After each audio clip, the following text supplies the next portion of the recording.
Olá, eu sou o Thiago Lima, do Movimento Conservador de Rondonópolis. Hoje estou fazendo este vídeo em cumprimento a um acordo firmado com a doutora Joana Maria Bortoni Nines, da primeira Promotoria de Justiça Civil de Rondonópolis, nos autos da ação criminal número 10.19.508-25.2020.8.11.0003. Pois bem, como todos sabem, em meados de julho desse ano publiquei aqui na página do Movimento Conservador um vídeo em que, revoltado com a situação gerada pelo lockdown prolongado em Rondonópolis, teci algumas críticas à atuação do gestor municipal, como também teci críticas severas à atuação da doutora Joana à frente de sua promotoria. Críticas que acabaram fazendo com que a ilustre representante do Ministério Público se sentisse ofendida. Este vídeo que gravo agora é para retificar algumas questões, inclusive alguns excessos dos quais pretendo me retratar ao longo do vídeo, para restabelecer a honra da ilustre promotora, a qual ela entende que foi por mim violada em manifestação política recente.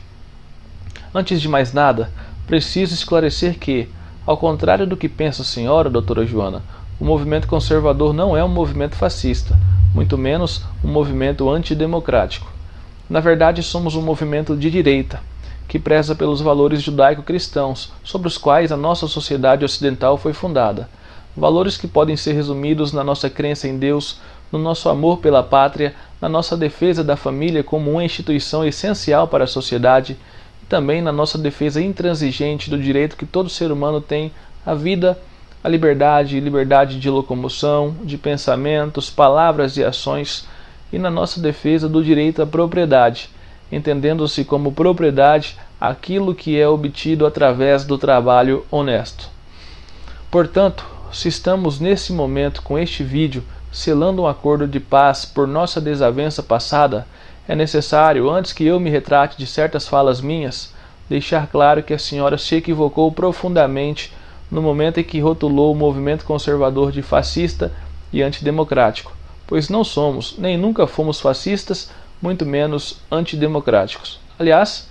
na nossa defesa tão ativa do atual governo federal, o que buscamos é ecoar a voz dos conservadores, que não querem nada mais senão que seja respeitado o resultado das urnas de 2018 e deixem o presidente governar. Quanto ao lockdown, promotora, reitero meu posicionamento no que diz respeito à atuação do prefeito, atuação esta que eu, em minha liberdade política de manifestação de consciência, entendo que foi lamentável, pois apenas trouxe pobreza para o povo, sem apresentar solução efetiva para cuidar dos rondonopolitanos, e por isso mais de 3 centenas de pessoas perderam suas vidas. Foram gastas significativas quantias na compra de respiradores, que descobriu-se eram falsos, e apesar do município ter recuperado dinheiro, isso não evitou que pessoas morressem esperando por esses respiradores. Gastou-se significativa quantia com a compra de um prédio para montar um hospital municipal, porém, esse prédio não tinha estrutura para atender os pacientes da Covid. O gestor municipal apenas pediu lockdown por tempo indefinido, algo que até mesmo a própria OMS agora passou a reconhecer que pode ser prejudicial. E a senhora, naquela ocasião, talvez, creio, olhando apenas para o lado da saúde pública, sem olhar para o lado econômico da questão, pediu judicialmente que fosse mantido o lockdown em Rondonópolis. Porém, talvez não saiba, o lockdown prolongado estava prejudicando a vida e o sustento de milhares de famílias rondonopolitanas, pois com o fechamento prolongado das empresas, não há circulação de dinheiro e, consequentemente, o pai de família não terá, ao final do mês, dinheiro para colocar comida dentro de sua casa. Naquele vídeo eu, indignado, lhe questionei por não pedir também judicialmente que fosse investigada a compra dos respiradores falsos, por não pedir que fosse determinada a adoção do protocolo previsto pelo Ministério da Saúde para o Covid. E então, no auge da minha indignação, acabei por exceder o limite aceitável. E minha indignação é legítima, visto que eu fui atingido pelo Covid economicamente, pois fiquei impedido de trabalhar, pois eu sou um motorista de aplicativo. Também fui prejudicado fisicamente, pois peguei a doença, cumpri o isolamento, tomei os remédios e me curei. E ainda emocionalmente, enquanto vi alguns amigos e conhecidos morrerem por falta de um protocolo que eu mesmo usei e foi eficiente para mim. E diante de todo este cenário, com os ânimos à flor da pele, acabei me excedendo em minhas críticas. Me excedi em relação à sua atuação ministerial, que realmente, em décadas, desde que a senhora tomou posse no cargo, sempre foi imparcial, escorreita e pautada nos princípios da moralidade, impessoalidade e imparcialidade que se espera de alguém que ocupe um cargo de tamanha importância, destacando que, realmente, a senhora sempre agiu dentro de sua autonomia funcional, conforme o que lhe pauta a sua consciência e a lei, e de forma que, ao dizer que a senhora tem rabo preso com o prefeito, acabei me excedendo, e por isso peço aqui as devidas escusas, pois realmente não é porque o filho da senhora ocupa um cargo comissionado na prefeitura que a senhora seria influenciada no exercício de suas atividades à frente da promotoria. Uma coisa não tem nada a ver com a outra, ressaltando que a senhora sempre atuou de forma correta no exercício das suas funções. Igualmente, também vejo que me excedi quando lhe cobrei por não ter investigado a compra dos respiradores falsos, visto que, embora a Constituição Federal preveja em seu artigo 129 que o Ministério Público é uno, indivisível e independente, compreendo que existem divisões internas administrativas, que são as atribuições de cada promotoria.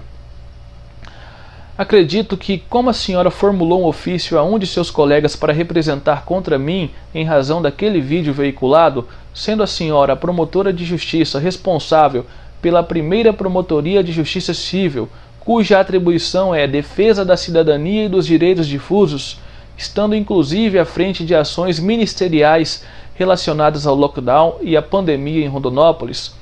poderia ter oficiado ao promotor de justiça responsável pela probidade administrativa para que este investigasse a compra. Porém, compreendo que, especialmente pelo elevado volume de demandas sob a sua responsabilidade, igualmente por não ser algo de sua responsabilidade legal, não estava obrigada a oficiar outro promotor, de forma que não houve de vossa parte qualquer ato de prevaricação, deixando claro mais uma vez que a senhora agiu como sempre o faz, dentro da estrita legalidade e da moralidade. Assim, embora não tenha lhe imputado claramente a conduta de prevaricação, se me excedi em minhas críticas e fiz parecer que a senhora praticou tal abjeta conduta, externo às devidas escusas, retratando-me de tal imputação, a qual, reitero, jamais foi cometida pela senhora. Por fim, no processo em questão, doutora, consta ainda que eu ameacei um de seus familiares. Essa acusação eu repudio veementemente, pois jamais, repito, jamais ameacei qualquer um de seus familiares. Discordei da senhora em ideias, mas nunca ameacei qualquer familiar da senhora. A senhora disse na representação que ameacei seu familiar, pois divulguei o nome desse familiar. Nesse sentido, se a senhora sentiu-se ameaçada, mais uma vez, peço as devidas escusas, pois em momento algum tive a intenção de ameaçar qualquer familiar da senhora. Ocorre que naquele fatídico vídeo, ao divulgar o vínculo empregatício do vosso familiar, que honrosamente integra o quadro de funcionários comissionados do município de Rondonópolis, divulguei a portaria de nomeação e na portaria havia o nome, porém jamais tive qualquer intenção de causar mal injusto e grave a seu familiar. Naquela ocasião, apenas divulguei o documento público lavrado pelo prefeito municipal, onde constava a nomeação do vosso familiar, que muito honrosamente integra o seleto quadro de servidores comissionados do município. Porém, em momento algum houve qualquer ameaça, e diante das peculiaridades apresentadas por um cargo da envergadura do que é ocupado pela senhora, compreendo que tenha se sentido ameaçada, e assim, mais uma vez, retrato-me pedindo as necessárias escusas.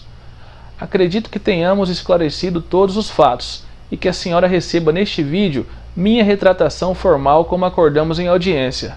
certo de que doravante possamos caminhar juntos em prol do bem da sociedade, que afinal é o que nós, em nossa visão política, e a senhora, em sua missão de promotora defensora da sociedade, buscamos.